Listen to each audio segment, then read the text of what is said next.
하나님 아버지 감사합니다. 오늘도 하나님 아버지 귀한 생명의 말씀을 저희들에게 허락하여 주신 아버지 하나님 감사합니다. 이 시간 말씀을 증거할 때 성령 하나님 도와주시고 말씀을 전하는 자나 받는 자가 주님의 은혜로 받게 하여 주옵소서. 예수님의 이름으로 기도합나이다. 아멘. 오늘 하나님의 말씀은 긍휼히 여기는 자의 복, 마태복음 5장 7절 말씀이 되겠습니다. 마태복음 5장 7절 긍휼히 여기는 자의 복입니다. 긍휼히 여기는 자는 복이 있나니 그들이 긍휼히 여김을 받을 것이며. 아멘. 긍휼의 정의에 대해서 말씀을 하겠습니다. 긍휼은 남을 불쌍히 여기고 도와주는 마음, 즉 자비와 인애를 뜻합니다. 긍휼은 단순히 동정하는 것을 넘어 실제로 자비를 베풀고 행동으로 옮기는 것을 의미합니다. 긍휼히 여기는 자는 복이 있나니 저희가 긍휼히 여김을 받을 것이며. 이 말씀은 우리가 긍휼을 베풀면 하나님께서도 우리에게 긍휼을 베푸신다는 의미로 해석됩니다.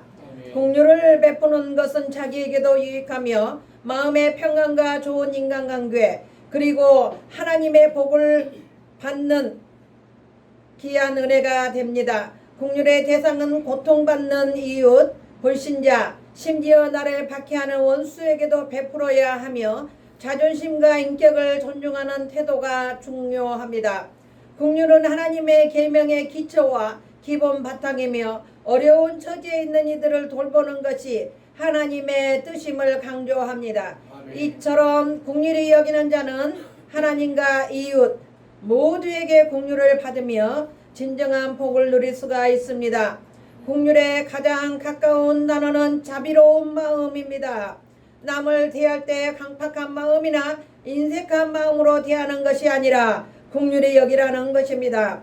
야고보서 2장 13절 긍휼을 행하지 아니하는 자에게는 긍휼 없는 심판이 있으리라.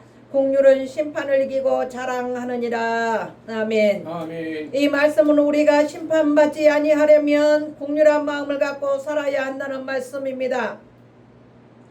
다른 사람을 대할 때 이유 없이 못되게 그리고 사납게 행동하는 사람이 있습니다.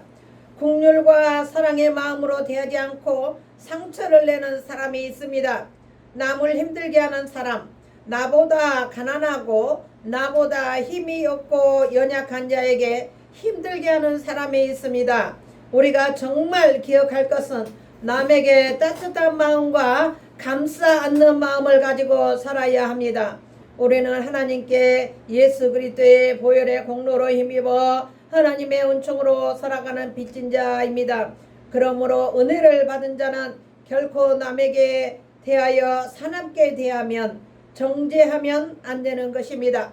하나님의 은혜를 받아 죄의 용서함을 입은 그 사람은 결코 남에게 비난하거나 업신여기거나 못되게 굴지 않습니다.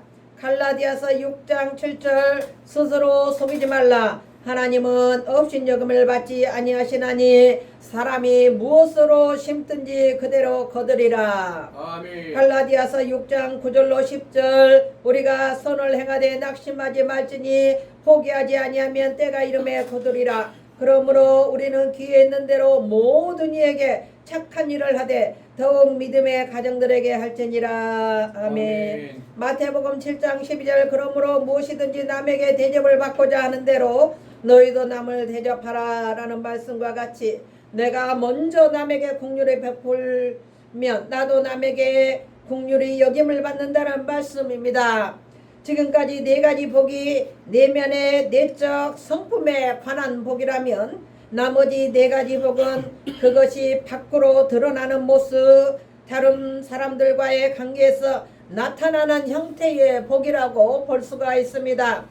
팔복의 말씀을 다시 묵상하면서 우리는 주님께서 제정해 주신 천국 시민으로서의 법보다는 세상의 세속적 원리에 더 익숙해져 있다는 것을 생각하게 됩니다.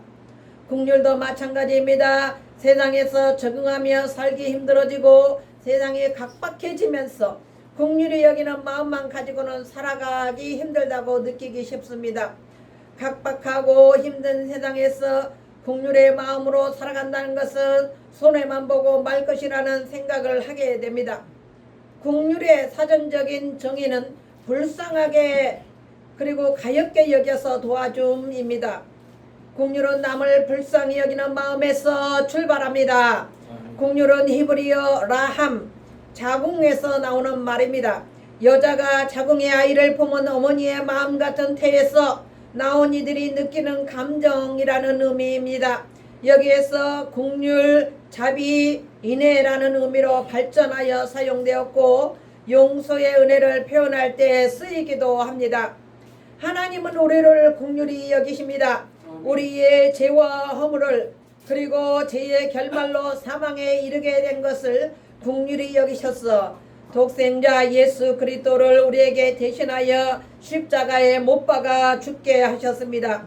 이 땅에 오신 예수님도 백성들을 불쌍히 여기시고 국률이 여기시고 민망히 여기시며 치유와 기적의 은혜를 베푸셨습니다. 우리는 주님께 죄 용서함을 받았고 1만 달란트를 탕감받은 자처럼 감당할 수 없는 국률하심을 입었기에 남을 국률이 여기는 것이 당연합니다. 국률이 여김을 실천할 때 주님께서도 국률을 요청할 수 있는 담력을 얻게 됩니다. 우리는 여전히 하나님의 은혜와 국률이 여기심이 필요합니다. 아멘. 사무엘하 22장 26절 자비한 자에게는 주의 자비하심을 나타내시며 완전한 자에게는 주의 완전하심을 보이시며 라고 했습니다. 잠언 19장 17절 가난한 자를 불쌍히 여기는 것은 여호와께 꾸이는 것이니 그 선행을 갚아주시리라. 마태복음 6장 14절 너희가 사람의 과실을 용서하면 너희 천부께서도 너희 과실을 용서하시려니와. 아멘. 시편 18편 25절 자비한 자에게는 주의 자비하심을 나타내시며 완전한 자에게는 주의 완전하심을 보이시며. 아멘.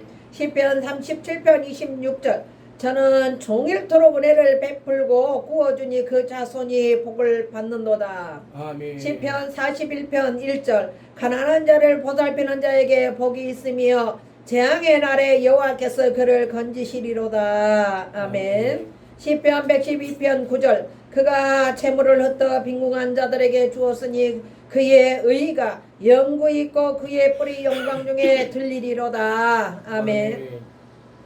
잠언 14장 21절 이웃을 업신여기는 자는 죄를 범하는 자요 빈곤한 자를 불쌍히 여기는 자는 복이 있는 자니라. 아멘. 히브리서 4장 16절 그러므로 우리가 공률하심을 받고 때를 따라 돕는 은혜를 얻기 위하여 은혜의 보좌 앞에 담대히 나아갈 것이니라. 아멘. 골로새서 3장 12절 그러므로 너희는 하나님의 택하사 거룩하고 사랑받는 자처럼 긍휼과 자비와 겸손과 온유와 오래 참음을 옷입고 라는 말씀이 있습니다. 하나님께서는 이 땅에서 살아가는 모든 생명에게 양식을 주시는 자비의 아버지이십니다. 공중의 새들과 숲의 짐승들과 물속의 물고기들에게도 일용할 양식을 내려주십니다. 그런데 인간들만이 욕심을 부리고 생존 경쟁이라는 이름 아래에서 강한 자들이 약한 자들의 몫을 빼앗습니다. 이는 사람들에게 긍휼히 여기는 마음이 없기 때문입니다. 긍휼히 여기는 자의 복은 70인역에서 잠언 14장 21절 우리의 성경과 다릅니다. 자비로운 마음을 지닌 자는 긍휼히 여김을 받을 것이며 라는 말씀이 있습니다. 긍휼히 여기는 자는 히브리어에는 자비, 긍휼, 인자라는 뜻하는 구약의 헤세드라는 단어입니다. 이 말의 뜻은 언약에 대한 충실성에서 친절, 자비, 동정의 의미까지도 내포합니다. 언약에 있어서 항상 신실하신 여호와 하나님은 헬라어에서는 엘레오스라는 말을 사용하였고 이 말의 뜻은 은혜로운 선물로 표기되었습니다. 여호와께서는 이스라엘과 언약을 맺을 때 엘레오스를 사용하고 약속하셨으며 이스라엘은 언약을 파기했을 때도 하나님께 용서와 자비를 요청할 수 있었습니다. 하나님의 자비하심은 인간을 향한 용서와 구체적인 도움의 손길로 나타났습니다. 하나님께서 죄인된 인간에게 자비를 베푸시지 않는다면 인간들은 하루도 살 수 없는 나약한 존재입니다. 신약 성경에서 엘레오는 불쌍히 여기다라는 뜻으로 쓰는데 나사렛 예수님께서 인격을 통하여 나타난 치유 사역에서 증명되었습니다. 긍휼은 단순히 동정심과 같은 감정을 뜻하는 것이 아니라 선을 베푸는 적극적이고 구체적인 행위를 말합니다. 굶주린 자에게 있어서 자비는 먹을 것을 주는 행위입니다. 하나님께서 하나님의 백성들에게 긍휼을 베푸셨듯이 그들도 이웃에게 적극적으로 긍휼을 베풀기를 원하신다고 선지자들은 말하였습니다. 미가서 6장 8절에 사람아 주께서 선한 것이 무엇임을 내게 보이셨나니 여호와께서 내게 구하는 것은 오직 정의를 행하며 인자를 사랑하며 겸손히 내 하나님과 함께 행하는 것이 아니냐. 스가랴 7장 9절 만군의 여호와가 이같이 말하여 이르시기를 너희는 진실한 재판을 행하며 서로 인애와 긍휼을 베풀며 라는 말씀이 있습니다. 긍휼히 여기는 자는 긍휼히 여김을 받게 될 것이라는 복의 약속이 주어집니다. 아멘. 긍휼이란 성삼위 하나님의 속성으로서 하나님은 자비하심에 무궁한 은혜가 있는 하나님이시요 예수 그리스도께서도 죄에 빠진 인간을 불쌍히 여기사 십자가에서 피 흘려 죽으셨으며 성령 하나님께서 긍휼하심으로 날마다 하나님 보좌 앞에 죄인된 인간들을 위하여 탄식하시며 중보하시고 하나님의 백성들을 보호하시고 인도하고 계십니다. 아멘. 로마서 8장 26절 이와 같이 성령도 우리의 연약함을 도우시나니 우리는 마땅히 기도할 바를 알지 못하나 오직 성령이 말할 수 없는 탄식으로 우리를 위하여 친히 간구하시느니라. 아멘. 이렇게 긍휼하심은 성삼위 하나님의 기본적인 은혜요, 기본적인 하나님께서 우리에게 베푸신 사랑인 것입니다. 예수님께서 산상수훈에서 하신 말씀으로서의 팔복은 세상 사람들이 흔히 누리고 살아가는 평범한 내용의 복이 아닙니다. 야고보서 2장 13절에 말씀이 교훈하신 것처럼 긍휼을 행하지 아니하는 자에게는 긍휼 없는 심판이 있으리라. 긍휼은 심판을 이기고 자랑하느니라 라는 말씀입니다. 산상수훈은 천국 백성으로서의 삶과 자격을 논하심을 우리는 알아야 합니다.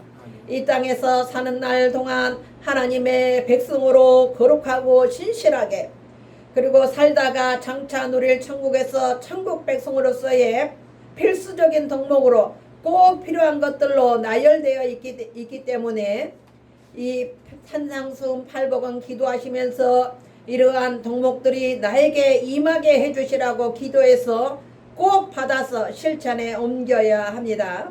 결론입니다. 오늘도 우리 예수님의 긍휼하심을 배우고 닮아서 천국 백성으로 승리하시는 저와 여러분들이 되시기를 주님의 이름으로 축원합니다. 아멘. 기도하겠습니다. 하나님 아버지 감사합니다. 오늘도 하나님 아버지 은혜 주셔서 귀한 생명의 말씀, 은혜의 말씀을 증거할 수 있도록 은혜 주시니 감사합니다. 우리 모두가 긍휼하심을 아버지 잊고 살아가는 생명들일진데 우리에게도 하나님 아버지 모든 세상 사람들에게 긍휼을 베푸는 믿음의 사람들이 다 되게 축복하여 주시옵소서. 감사하며 예수님의 이름으로 기도하옵나이다. 아멘. 이제는 우리 주 예수 그리스도의 은혜와 하나님 아버지의 극진하신 사랑하심과 성령 하나님의 내주하시고 인도하시고 교통하심이 오늘 이 시간 우리 사랑하는 아평교회와 이 나라 민족위에 오늘 유튜브를 시청하는 모든 시청자들 위해 이제로부터 영원토록 함께 계실지어다. 아멘.